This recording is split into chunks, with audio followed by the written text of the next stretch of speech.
To अपना college. मैं हूं आपकी श्रद्धा दीदी। आज की वीडियो के अंदर हम बात करने वाले हैं कि कोडिंग के अंदर, प्रोग्रामिंग के अंदर हम लॉजिक को कैसे इंप्रूव करते हैं। तो हो सकता है कि हम शुरुआती स्टेजेस में हमने कोड करना शुरू किया, बहुत सारे हमने कॉन्सेप्ट्स कर लिए हैं, और अभी अगर हम डायरेक्टली क्वेश्चंस पर या कॉन्टेस्ट के अंदर जंप करेंगे तो वो प्रोसेस में, वो लॉजिकल प्रोसेस बिल्डअप करने में या स्टेप बाय स्टेप कैसे मैं सॉल्यूशन तक पहुंच पाऊं, वो वाला लॉजिक तैयार करने में हमें अभी परेशानी आ रही हो। तो इस वीडियो के अंदर कैसे हमें वो परेशानी ना आए और बेस्ट प्रोसेस क्या रहेगा लॉजिक बिल्ड करने का, उसको मैंने 5 कॉन्सेप्ट्स के अंदर, 5 पॉइंट्स के अंदर समराइज करने की पूरी कोशिश की है। तो इस वीडियो के अंदर हम बात कर रहे होंगे लॉजिक बिल्डिंग के बारे में। अब वीडियो की शुरुआत से पहले एक छोटा सा प्यारा सा कोट मैं शेयर करना चाहूंगी। इब्राहिम लिंकन का कोट है, if I was given 1 hour to chop down a tree, I would take 45 minutes to sharpen my axe. इसका क्या मतलब है कि अगर मेरे पास 1 घंटा है, मुझे एक पेड़ को काटना है, तो मैं 45 मिनट्स लगाकर क्या करूंगा, मैं 45 मिनट्स लगाकर अपनी कुल्हाड़ी को शार्पन करूंगा। उसके बाद लास्ट के 15 मिनट के अंदर मैं फाइनली उस पेड़ को काट डालूंगा। यही सेम चीज, यही सेम कॉन्सेप्ट हमें कोडिंग के अंदर रखना है कि मैक्सिमम टाइम के अंदर हमें अपनी प्रैक्टिस करनी है, वो लॉजिक बिल्डअप करना है, वो एक्सरसाइज, वो स्किल्स बिल्डअप करनी है। एंड उसके बाद जब हम फाइनली कॉन्टेस्ट दे रहे होंगे, कोडिंग टेस्ट दे रहे होंगे, इंटरव्यूज दे रहे होंगे, उसके अंदर हमें एक्चुअली काम को, जो वो सवाल सॉल्व करने वाला जो प्रोसेस होता है, वो करके प्लेसमेंट ले लेनी है, इंटर्नशिप ले लेनी है, इंटरव्यूअर को इंप्रेस कर देना है, जो भी चीजें हैं। अब फर्स्ट पॉइंट जिसकी हम बात करेंगे, उसको समराइज करूं तो concepts are greater than contest. इसका क्या मतलब है, बहुत सारे शुरुआती स्टेजेस में हम क्या करते हैं, हमने थोड़े से एरेस थोड़ा सा पढ़ लिया, स्ट्रिंग्स थोड़ा सा पढ़ लिया, रिकर्जन थोड़ा सा पढ़ लिया, और अब हम डायरेक्टली कॉन्टेस्ट देने निकल गए हैं। हमने वो इंटरव्यू लेवल के क्वेश्चन सॉल्व करना शुरू कर दिया, या हमने कंपेटिटिव प्रोग्रामिंग शुरू कर दिया है। अब ये जो चीज़ है ना, ये थोड़ी सी सही नहीं होती। क्यों सही नहीं होती? क्योंकि आप जो कॉन्सेप्ट बिल्डअप करते हैं ना, उसको करने के लिए आपको थोड़ा सा डीएसए जो है वो थोड़ा डिटेल में करना पड़ता है। उसी के बाद अगर आप कंपेटिटिव प्रोग्रामिंग करें या कॉन्टेस्ट दे, तो उसका एक्चुअल फायदा हमें हो रहा होता है। कितने हमें कॉन्सेप्ट्स बिल्ड करने हैं, एक 375 क्वेश्चंस की मैंने लिस्ट शेयर की हुई है। उसके अंदर अगर आप ट्रीज एंड ग्राफ के मीडियम लेवल तक के सारे क्वेश्चंस कर लेते हैं एंड उसके बाद आप कंपेटिटिव प्रोग्रामिंग के अंदर जाते हैं, तो आपके पास सारे टूल्स होंगे वो सारे के सारे कॉन्टेस्ट के क्वेश्चन सॉल्व करने के लिए। उसके बाद हम खुद का लॉजिक लगा सकते हैं, उसके बाद हम आगे जाके डीपी के, सेगमेंट ट्रीज के क्वेश्चंस कर सकते हैं। तो इतने मिनिमम लेवल ऑफ क्वेश्चंस हमें करने की जरूरत है, उसी के बाद हम कॉन्टेस्ट के अंदर पार्टिसिपेट करना शुरू करें। प्रॉब्लम क्या आती है? प्रॉब्लम ये आती है कि कॉन्टेस्ट के अंदर हम जो फोकस करते हैं वो फोकस हमारा रैंक्स एंड रेटिंग्स के ऊपर होता है। कॉन्टेस्ट हमें सिखाता है कि मिनिमम टाइम के अंदर हम मैक्सिमम क्वेश्चंस कैसे कर पाएं, लेकिन अगर हमें कॉन्सेप्ट सारे के सारे क्लियर होंगे तो हमें पता होगा कि इस क्वेश्चन को करना तो है कम टाइम में, लेकिन सबसे अच्छा प्रोसेस क्या होगा, सबसे अच्छा एल्गोरिथम क्या होगा, सबसे अच्छा डेटा स्ट्रक्चर क्या होगा इसको करने का। एक इंटरव्यूअर ये नहीं चाहता कि सिर्फ आप उस सवाल को सॉल्व कर दें, एक इंटरव्यूअर ये चाहता है कि आप राइट कॉन्सेप्ट्स को लगाकर उस सवाल को सॉल्व करें। तो ऐसी रैंक और रेटिंग का बिल्कुल फायदा नहीं होगा जो आपको कॉन्सेप्ट्स ना सिखा रही हो। तो सबसे पहले कॉन्सेप्ट्स पर बहुत ज्यादा हैवी फोकस करते हुए उनको इंप्रूव करना है, उसके बाद अपने कॉन्टेस्ट में पार्टिसिपेट करना शुरू करना है। सेकेंड चीज जिसका हमें ध्यान रखना है वो है thinking is greater than coding. इसका क्या मतलब है कि बिना सोचे अगर हम कोड कर रहे हैं then that is equivalent to typing. अगर हमने कुछ सोचा नहीं और डायरेक्टली हमने सॉल्यूशन जो है उसको टाइप करना शुरू कर दिया, तो वो सिर्फ टाइपिंग ही कहलाएगी, उसमें हमने अपना लॉजिक तो लगाया ही नहीं। तो लॉजिक लगाने का सबसे पहला स्टेप यही होता है कि हम सोचना शुरू करें। सोचना कैसे शुरू करेंगे?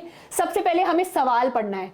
सवाल पढ़ने के लिए हम क्लियरली देखेंगे उस सवाल में क्या क्या इंफॉर्मेशन गिवन है। आज तक मैंने ऐसा एक भी कोडिंग का सवाल नहीं देखा जिसके अंदर कोई एक्स्ट्रा इंफॉर्मेशन दी हो, जिसका यूज सॉल्यूशन को डिराइव करने में ना हो रहा हो।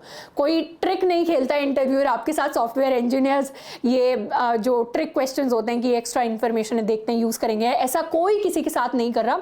हर इंफॉर्मेशन का कोई यूज होता है क्वेश्चन में। सेकंड चीज क्या करनी है, पेन एंड पेपर के साथ सवाल सॉल्व करना है। एक पेपर के ऊपर आप अच्छे से डायग्राम बना के पूरा एरे को विजुअलाइज करिए, ट्री को विजुअलाइज करिए, सेगमेंट ट्रीज को विजुअलाइज करिए, क्या आपका डीपी का प्रोसेस हो रहा है, रिकर्जन में लेवल्स किस तरीके से फॉर्म होंगे, सब कुछ आपका विजुअलाइजेशन प्रोसेस जो है वो माइंड रनिंग रहना चाहिए। पेपर के ऊपर आपने सॉल्यूशन निकाल लिया तो उसके ऊपर उसको कोड में कन्वर्ट करना सबसे ईजी पार्ट होगा। अगर आपने सॉल्यूशन निकाल लिया है तो उसके कॉर्नर केसेस हमें देखने हैं। कॉर्नर केसेस मतलब ये सॉल्यूशन कहां कहां फंस सकता है। हो सकता है कि आपने सॉर्टेड कंडीशन पर बेस्ड सॉल्यूशन निकाला हो, पर उसके अंदर एरे के अंदर क्या डुप्लीकेट एलिमेंट्स एग्जिस्ट करते हैं, उस तरीके की कंडीशन में क्या फंस जाएगा, या नेगेटिव एलिमेंट्स एग्जिस्ट करते हैं इस एरे के अंदर। इस तरीके के बहुत सारे प्रॉब्लम्स होते हैं, नेगेटिव नंबर्स का केस होना, आपके डुप्लीकेट नंबर्स का केस होना। तो ये सारे कॉर्नर केसेस आपके दिमाग में आने चाहिए। एंड लास्ट में क्या करना है, सॉल्यूशन निकालने के बाद एटलीस्ट उसको 2 सैंपल इनपुट्स के ऊपर ड्राई रन करके देखना है। क्या 2 सैंपल इनपुट्स, आपने कोई भी 2 इनपुट्स उसको दे दिए तो वो सही आउटपुट तक आपको पहुंचा रहा है। ये सेम अप्रोच आपको इंटरव्यूज के अंदर फॉलो करनी होती है। अगर आप इंटरव्यू देने बैठे, इंटरव्यूअर आपसे कोई सवाल पूछता है तो सबसे पहले क्वेश्चन एनालाइज करना है, फिर ये। और यही सेम चीज हमें प्रैक्टिस के अंदर करनी होती है। जितना एफिशिएंटली हम इसको कर पाएंगे, उसके बाद बाकी चीजों को कोड में कन्वर्ट करना, दैट इज जस्ट टाइपिंग में हाँ, हमारे पास शुरुआती स्टेजेस में थोड़ी सी मिस्टेक्स आएंगी, थोड़ा सा उसको कन्वर्ट करने में प्रॉब्लम आएगी, बट वही है, अगर हमारे कॉन्सेप्ट स्ट्रांग होंगे, अगर हम ये वाली चीज कर लेंगे तो उसके बाद हम कोड भी कर पाएंगे, हम टाइप भी कर पाएंगे उस कोड को।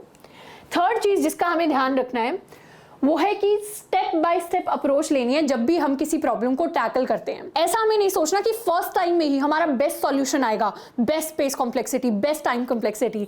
ये प्रॉब्लम जो थी मेरे साथ बहुत ज़्यादा आती थी कि शुरुआती स्टेजेस में मुझे बहुत फ्रस्ट्रेशन होता था कि बिल्कुल बेस्ट सॉल्यूशन क्यों नहीं आ रहा, मैंने जो सॉल्यूशन लिखा है उससे प्रॉब्लम सॉल्व हो रही है, पर मेरे सारे टेस्ट केसेस क्लियर क्यों नहीं हो रहे, हर जगह ग्रीन टिक क्यों नहीं आ रहा। तो ग्रीन टिक को टारगेट नहीं करना, टारगेट किस चीज़ को करना है। लॉजिक ये नहीं है कि लास्ट में सारा जो है क्वेश्चन आपका सॉल्व हो गया। लॉजिक ये है कि आपने 3 अप्रोचेस अलग अलग सोच ली खुद से, इस अप्रोच में हम यहां फंस सकते हैं, इस अप्रोच के अंदर मेरे ये 2 कॉर्नर केसेस क्लियर नहीं होंगे, इस अप्रोच से हम आगे बढ़ सकते हैं, पर इससे भी एक बेटर, इसको मैं थोड़ा सा और ऑप्टिमाइज कर सकता हूं। ये जब आपके दिमाग में चलने लगेगा, दैट इज लॉजिक। वो जो फाइनल रिजल्ट है वो तो आता रहेगा प्रैक्टिस के साथ, बट दिस इज लॉजिक। अब यहाँ पे स्टेप बाय स्टेप अप्रोच कहने का क्या मतलब है कि सबसे पहले हमारे दिमाग में ब्रूट फोर्स अप्रोच आनी चाहिए। ब्रूट फोर्स अप्रोच होती है सबसे बेसिक अप्रोच। जैसे एक डिक्शनरी के अंदर अगर हमें कोई वर्ड सर्च करना है तो एक छोटा सा बच्चा उस वर्ड को कैसे सर्च करेगा, वो एक एक करके सब कुछ पढ़ने लग जाएगा।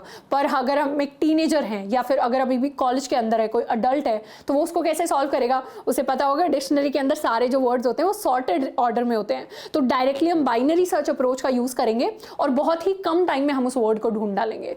तो वो सेम चीज होती है कि सबसे पहले हमें बच्चे की तरह सोचना पड़ेगा कि बेसिक तरीके से इस प्रॉब्लम को कैसे हम सॉल्व कर सकते हैं। ब्रूट फोर्स में हो सकता है इतनी अच्छी टाइम कॉम्प्लेक्सिटी ना आए, एक्सपोनेंशियल में हमारा सॉल्यूशन आ रहा है, पर फिर उसके ऊपर हम बिल्डअप करेंगे। नेक्स्ट जो चीज करेंगे वो कोशिश करेंगे हमारा टाइम जो है वो रिड्यूस हो पाए। हम कैसे टाइम को रिड्यूस कर सकते हैं, एरेस के अंदर हो सकता है सॉर्टिंग का हमें यूज करना पड़े, अगर हमारे पास यूनिक एलिमेंट चाहिए तो सेट्स का हम यूज कर सकते हैं, पेयर्स हैं अगर तो मैप्स का यूज कर सकते हैं। तो कौन सा डेटा स्ट्रक्चर यूज करना है, कौन सी एल्गोरिथम यूज करनी है, वो डीएसए के कॉन्सेप्ट्स हमारे अच्छे होंगे, तो यहाँ पर स्टेप बाय स्टेप में हमारे पास आइडियाज आ रहे होंगे। क्लासिकल प्रॉब्लम्स जब हम प्रैक्टिस करते हैं तो उससे मिलती जुलती प्रॉब्लम जब कॉन्टेस्ट में देखेंगे तो आइडियाज ही आते हैं। फिर नेक्स्ट स्टेप हो सकता है कि हमें स्पेस कम करनी है तो हम बिट मैनिपुलेशन का यूज कर सकते हैं, बाकी टेक्निक्स का यूज कर सकते हैं। तो इस तरीके से सबसे जो लीस्ट ऑप्टिमाइज सोल्यूशन होगा पहले वो सोचेंगे, फिर उसमें बिल्डअप करके इंप्रूवमेंट्स करने की हम कोशिश करेंगे, और इसी को स्टेप बाय स्टेप अप्रोच कहते हैं। इसको इंक्रीमेंटल अप्रोच भी कह देते हैं लोग, इसको ब्रूट फोर्स फर्स्ट अप्रोच भी कह सकते हैं हम। ये चीज हमें करनी है। फोर्थ स्टेप क्या है, फोर्थ स्टेप है प्रैक्टिस। प्रैक्टिस को ना हम बहुत ज़्यादा अंडरमाइन कर देते हैं। बहुत सारे ऐसे स्टूडेंट्स होते हैं जो शायद उन्होंने 30 सवाल हमने नहीं किए, पर फिर हमें लगा लॉजिक नहीं बन रहा, हमसे कोडिंग नहीं हो रही और हम क्विट कर देते हैं। मुझे नहीं लगता कि कोई भी ऐसा व्यक्ति होता है जिसके पास इनफ लॉजिक नहीं है कोडिंग के लिए। हम सबके पास सफिशिएंट लॉजिक पहले से ही होता है, सफिशिएंट स्किल्स पहले से ही होती हैं कोडिंग के लिए, बस हमें प्रैक्टिस बहुत ज़्यादा करनी पड़ती है उन चीज़ों की, उस स्किल को, उस लॉजिक को हमें इम्प्रूव करना होता है। अब प्रैक्टिस करते टाइम हमें 2 चीज़ों का खास ध्यान रखना है कि 3 डेज रूल फॉलो करना है। 3 डेज रूल यानी 3 दिन तक अगर हमने एक्टिवली कोडिंग नहीं की तो हम उन कॉन्सेप्ट्स को भूलते चले जाएंगे। 3 दिन बिना कोडिंग के नहीं रहना है। स्पेसिफिकली अगर हम इंटर्नशिप्स को या प्लेसमेंट्स को टारगेट कर रहे हैं तो, क्योंकि जो टॉपिक हमने कभी पढ़ा होगा 3 दिन पहले उसको हम वापस से 3 दिन बाद उठाएंगे उसके क्वेश्चंस को, तो हो सकता है कि दोबारा से हमें चीज़ें रिवाइज करनी पड़े, कॉन्सेप्ट्स रिवाइज करने पड़े। इसीलिए या तो चीज़ें रिवाइज करते रहें या 3 दिन से ज़्यादा किसी कॉन्सेप्ट को छोड़ना नहीं है।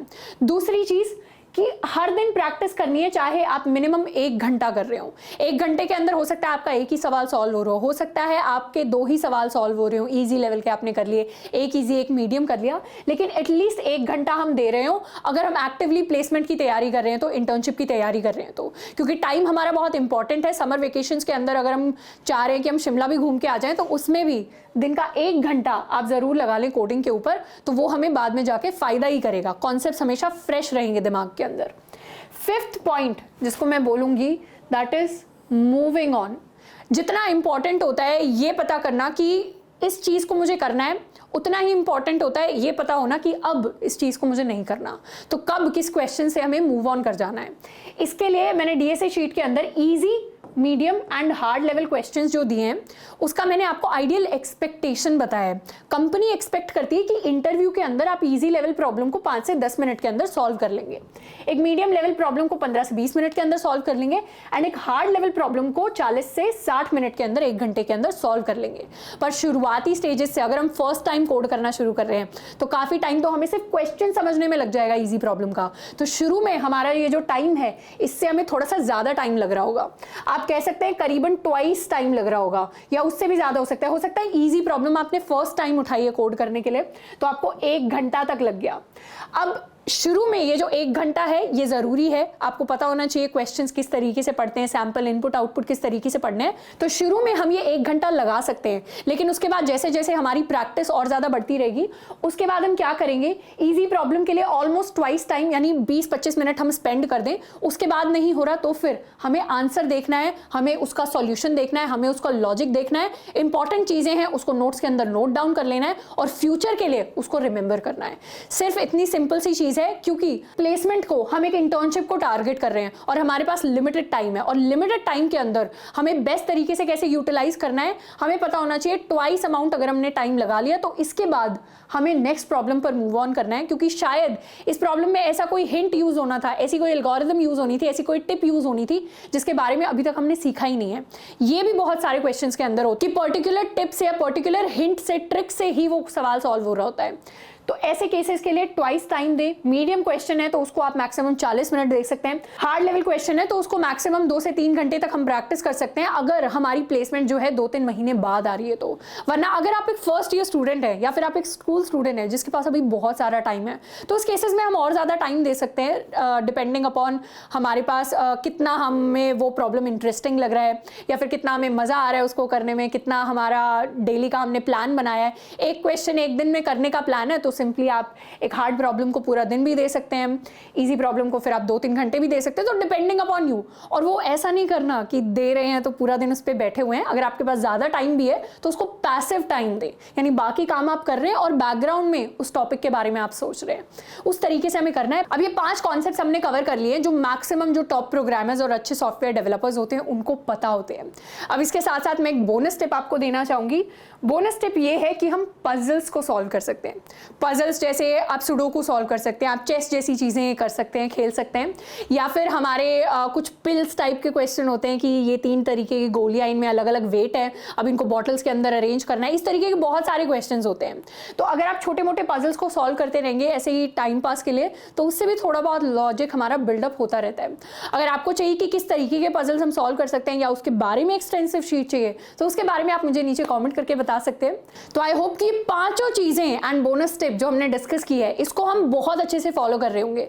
फिर चाहे हम बिगिनर लेवल पे हैं, फिर चाहे हमें 6 महीने हो गए हैं कोडिंग करते हुए, या फिर हम अभी जॉब कर रहे हैं और स्विच करने का सोच रहे हैं तो उसके लिए दोबारा इंटरव्यूज की तैयारी कर रहे हैं, हमेशा ये 5 पॉइंट है हमारी पूरी जर्नी में थ्रू आउट हमें बहुत ज्यादा हेल्प कर रहे होंगे।